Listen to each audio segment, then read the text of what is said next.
እንዲህ አይነት የተረገመ ህፃን ፈጣሪ አይስጣችሁ። ከህፃንነቱ እስከሚያድግ ድረስ የሚሰራው ስራ እየተመታ እዚህ ጋር የምታዩት መኪና ሰርቆ እየነዳ ነው በ7 ዓመቱ። ይሄ ህፃን ሊቴሪያን ይባላል። የሚኖረው ደግሞ አሜሪካ ፍሎሪዳ ውስጥ ነው። 2008 ላይም እንደ ፈረንጆች አቆጣጠር አያቱ እቤት ትመጣለች ልትጎበኛቸው። ሊቴሪያን በዚህ ሰዓት ጓደኛው ውጭ አቁሞ ከጓደኛ ጋር ቲቪኒ ብሎ ይጠይቃቸዋል ቤተሰቡ። እናቱ ግን በጭራሽ አለች። በዛ ሰዓት በቲቪ የሚታይ ካርቶን ፊልሞች አሉና እሱን ለማየት ነበር። በዚህ ሊቴሪያን ተናደደ። በዛ ላይ እንዳልኳችሁ ውጪ ነው ያለው ጓደኛው እየጠበቀው ነው ሊገባ። እናትየዋ ግን በጭራሽ አለች። የሊቴሪያን ልዴት ግን እዚህ ጋር ላይ በቃ እናቱ ዞር ስትል ቁልፍ ያህል ከጠረጴዛ ላይ ቁልፉን ብድግ ያደርጋል። የምን የመኪና ቁልፍ። አያቱና እናቱ ሳይሰሙ ቀስ ብሎ የአያቱ መኪና ነበረች ያቺ ይገባሉ መኪና ውስጥ ከጓደኛው ጋር። በዚህ ሰዓት ማንም የሰማው የለም እሱ መኪናውን እያስነሳ እንደሆነ መኪናውን ይዞ ይወጣ እንደሆነ። አያቱና እናቱ ከጀርባ ጓሮ ነበሩ። ግን ይህ ፈልፈላ በዚህ በኩል መኪና እንዴት እንደሚነዳ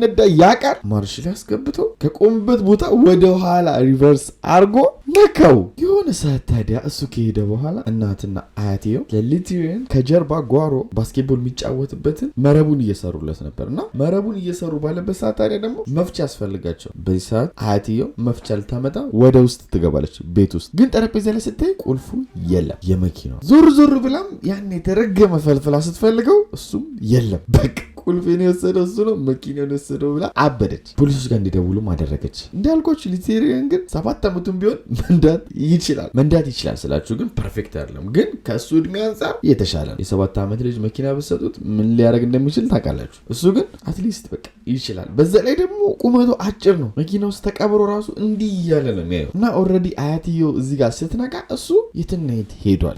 በመሀል ግን ደገፍ ያደረጉት ነገር አለ። ለምሳሌ የፖስታ ሳጥን ቁጥር ምናምን ገጨት አድርገዋል። ትንሽ የተጠጋቸውን መኪና ደገፍ አድርገዋል። እሱንም ገጨት አድርገዋል። የቆመ መኪና ሁሉ 1-2 ፋቅ አድርገዋል።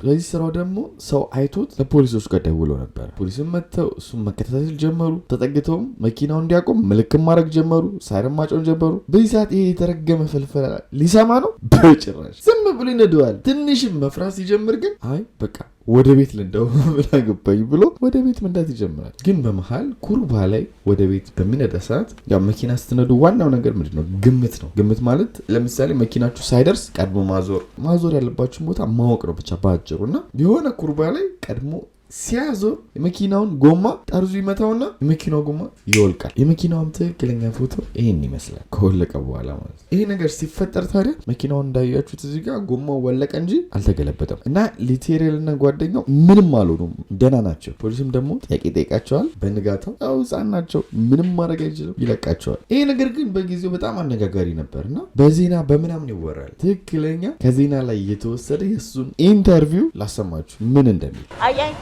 thing. Do it because it's fun. It's fun to do bad things. To drive into a car. But did you know that you could perhaps kill somebody? Yes, but I wanted to do hood rat stuff for my friend. እንደሰማችሁት ነው። ለምንድን ነው አያት መኪና የሰረከው ሲሉት እንደዚህ አይነት ነገር ማድረግ ደስ ይለኛል፣ መጥፎ ነገር። ታዲያ ይህን ነገር ስታደርግ አደጋ ታደርስም ሲለው አውቃለሁ፣ ግን እንደዚህ አይነት መጥፎ ነገር ማድረግ ሰፈራችን የሚያስጠራ ነገር ነው፣ ኖርማል ነው ብሎ ኢንተርቪው ያደርጋል ማለት ነው። ይሄ ኢንተርቪው ዩቲዩብ ላይ ተለቀቀ። ብዙ ሰዎች አወቁት። ብዙ ሚዲያ ላይ ያሉ ሰዎች ለኢንተርቪው ይጠሩታል። ጭራሹን ስም ያወጡታል። ሁድ ራት ሚል ስም ይወጣል።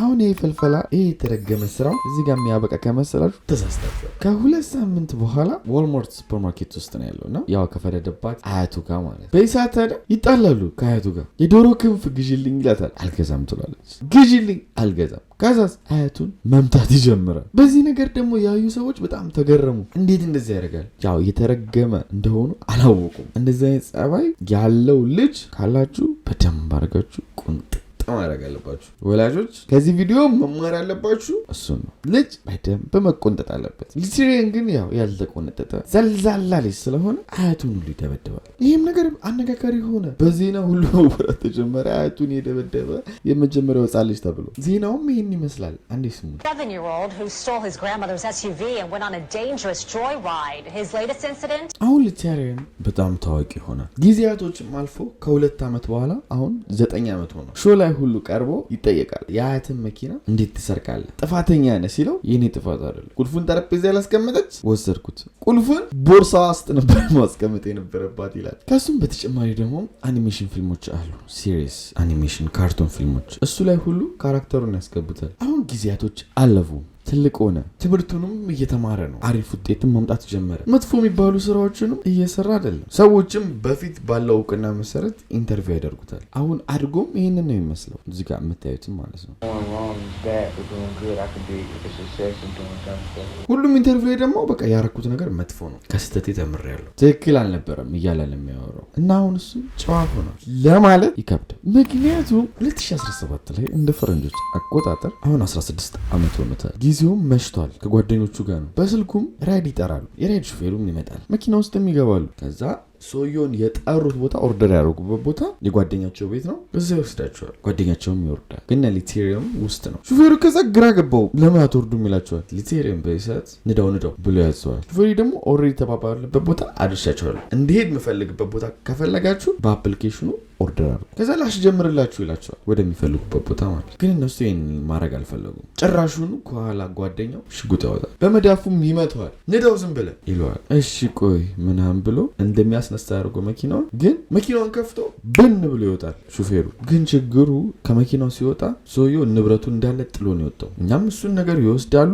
ጭራሽ መኪናውን ሊቴሪየን አስነስቶ ይሄዳል። ወዲያውም ታዲያ ሹፌሩ ፖሊስ ጋር ሰው እንዲደውለት አደረገ። ፖሊስም ነገሩን መጥቶ ማየት ጀመረ፣ ማናቸው የሚለውን። ነገሩ ግን በጣም ሲምፕል ነው። ለምን ካላችሁ ሊቴሪየን ኦርደር ያደረገው በማስልክ ነው። ይሄንን ሹፌር በራሱ ስልክ ነው። ስለዚህ ኦርደር ስታደርጉ ሙሉ ኢንፎርሜሽናችሁን ለድርጅታችሁ አፑ ላይ ይቀመጣል። ስልኩም አለ። ስልኩንም ደግሞ መስመሩን ይዞ የማስልክ እንደሆነ ማጣራት ይቻላል። ስለዚህ ጊዜ አልፈጅባቸውም። ወዲያው ነው ሊቴሪየን ቀጨም ያደረጉት። ለ3 ዓመትም ይፈረድበታል። 2019 ይመጣል። 2019 ተለቆ ወዲያው ድጋሚ ይያዛል ሊቴሪየን። በአሁኑ ደግሞ 1 ዓመት ከ9 ወር ነበር የተፈረደበት። እንደተለቀቀ በ2023 ድጋሚ አሁንም ሊቴሪየን ይያዛል። አሁን አድጎም ትክክለኛ ፎቶ ይህን ይመስላል። የእስር ቤት ፎቶ ሲያነሱት ማለት ነው። በአሁኑ ተይዞ የነበረው በመኪና ስርቆት ነው። 2 ዓመት ያክልም ነው የተፈረደበት። ቤቢ በዚህ ዓመት ጨርሶ ሊወጣ ይችላል። ይህን የተረገመ ሊቴሪየን የሚባል ልጅ እንዲሆን ያደረገው ማን ነው? ቤተሰቡ ነው።